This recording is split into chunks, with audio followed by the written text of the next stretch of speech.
Assalamualaikum warahmatullahi wabarakatuh. Selamat pagi anak-anak ibu semuanya. Bagaimana kabarnya? Semoga kita semua dalam keadaan yang sehat. Selamat ya bagi anak-anak ibu yang sudah bisa menempuh tingkat selanjutnya, yaitu sekarang kita berada di kelas 8. Keberhasilan anak-anak ibu ini perlulah anak-anak ibu syukuri. Bagaimana ibu cara mensyukurinya? Bagaimana? Ayo. Caranya yaitu dengan meningkatkan kualitas dan semangat belajar kita di tahun ini. Jangan malah tambah nggak semangat. Harus tetap semangat walaupun kondisi kita yang seperti ini. Kita memang masih belum bisa untuk bertatap muka secara langsung. Tapi ibu yakin dengan video ini kalian bisa menyimak pelajaran ini dengan baik juga. Waktu anak-anak ibu kelas 7, pernah nggak belajar tentang Pancasila? BPUPKI, proses perumusan dasar negara. Ya, itu materi kelas 7. Di kelas 8, kita lebih mengembangkan lagi. Apa materinya, Ibu? Nah, materi kita pada pertemuan pagi ini yaitu tentang arti kedudukan dan fungsi Pancasila. Arti kedudukan Pancasila serta fungsi dari Pancasila itu apa fungsinya? Nah, kita mulai dari yang pertama. Kedudukan Pancasila. Para pendiri Republik Indonesia pada tanggal 18 Agustus 1945 menetapkan bahwa dasar negara kita yaitu Pancasila.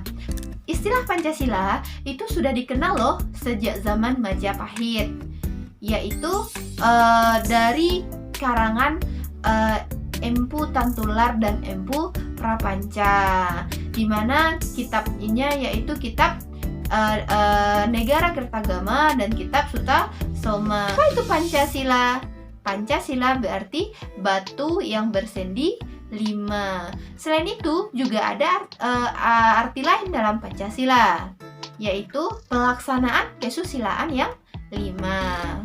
Dari dua arti tersebut mengandung makna yang cukup dalam. Apa maknanya? Yang pertama, dilarang melakukan kekerasan. Yang kedua, dilarang mencuri. Jadi kita tidak boleh mencuri. Itu juga sudah terkandung dalam Pancasila itu. Yang ketiga, dilarang berjiwa dengki. Ingin kebahagiaan orang lain itu musnah, itu namanya berjiwa dengki, dan berusaha untuk supaya orang lain itu tidak bahagia. Yang keempat, itu dilarang untuk berbohong. Jadi kita itu harus berkata jujur, dalam apapun kita harus jujur. Yang terakhir, yang kelima, dilarang mabuk atau minum minuman keras. Istilah Pancasila dalam kenegaraan itu pertama kali diperkenalkan oleh Insinyur Soekarno pada sidang BPUPKI tanggal 1 Juni 1945. Tanggal 1 Juni 1945 itu sidang keberapa? Ayo, diingat kembali, sidang keberapa? Sidang pertama.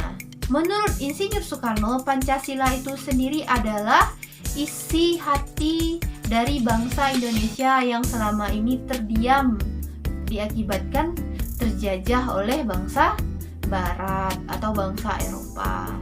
Dengan demikian, Pancasila bukan hanya falsafah negara, tapi Pancasila juga falsafah bangsa Indonesia. Menurut Muhammad Yamin, Pancasila itu sendiri adalah Panca artinya 5 dan sila artinya sendi. Dengan demikian, menurut Muhammad Yamin, Pancasila itu merupakan 5 dasar negara, aturan atau cara bertingkah laku dalam kehidupan berbangsa dan bernegara. Sejak tanggal 18 Agustus 1945, Pancasila telah ditetapkan menjadi dasar negara.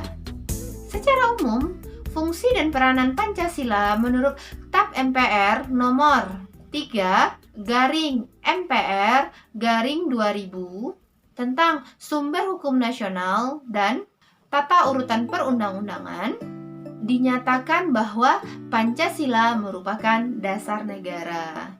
Jadi, apa Bu fungsi dari Pancasila? Oke, simak berikut ini. Fungsi dari Pancasila yang pertama adalah Pancasila sebagai jiwa bangsa Indonesia. Apa maknanya? Artinya, Pancasila adalah jiwa bangsa yang berfungsi agar Indonesia tetap hidup dalam jiwanya bangsa Indonesia. Itu ya. Oke, fungsi yang kedua, Pancasila sebagai kepribadian bangsa Indonesia itu. Apa Ibu kepribadian bangsa Indonesia itu? Di mana Pancasila merupakan atau memberikan corak khusus bagaimana sih bangsa Indonesia itu, dimana kepribadian yang ramah, santun, jujur. Oke, yang ketiga, fungsi dari Pancasila. Pancasila menjadi sumber dari segala hukum. Maksudnya, semua hukum di Indonesia harus tunduk ke dalam aturan atau harus tunduk. Semua hukum yang ada di Indonesia harus tunduk dan bersumber dari Pancasila itu sendiri. Nah, fungsi yang keempat yaitu Pancasila sebagai perjanjian leluhur. Maksudnya adalah Pancasila itu merupakan perjanjian dari seluruh rakyat Indonesia yang diwakili oleh beberapa orang, baik dalam sidang BPUPKI maupun dalam sidang PPKI yang diresmikan atau diperingati sebagai Hari Pancasila itu pada tanggal 8 Agustus 1945.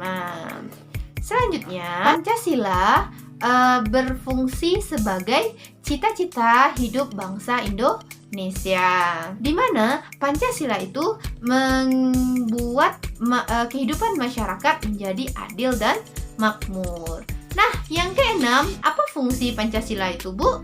Yaitu sebagai satu-satunya azas dalam kehidupan berbangsa dan bernegara. Apa maksudnya itu? Konsekuensi di mana Pancasila ditetapkan sebagai satu-satunya dasar negara. Nah, yang terakhir, fungsi dari Pancasila adalah Pancasila sebagai moral pembangunan. Pancasila dijadikan patokan atau tolak ukur dalam pembangunan nasional tersebut. Nah, bisa dimengerti anak-anak Ibu apa kedudukan Pancasila, apa fungsi dari Pancasila itu sendiri. Oke, untuk tugas pada pertemuan kali ini, silahkan. Yang pertama, buatlah resume atau catatan singkat tentang kedudukan dan fungsi dari Pancasila. Yang kedua, jawablah pertanyaan singkat-singkat Ibu ini. Pertanyaan pertama, apa arti Pancasila oleh bangsa Indonesia? Yang kedua, apa fungsi Pancasila bagi bangsa Indonesia? Yang ketiga, siapakah founding father atau bapaknya Pancasila itu? Nah, dari keempat tugas itu, yang pertama meresum, yang kedua menjawab 3 pertanyaan. Silahkan Anda cermati lagi materi yang Ibu sampaikan, dan juga jangan lupa membaca berbagai sumber tentang apa yang Ibu jelaskan. Semoga materi pada pertemuan kali ini dapat bermanfaat bagi anak-anak Ibu semua, dan kita semua cepat bertemu kembali. Untuk pertemuan selanjutnya, silahkan anak-anak Ibu baca mengenai makna dari Pancasila itu sendiri. Oke? Assalamualaikum warahmatullahi wabarakatuh.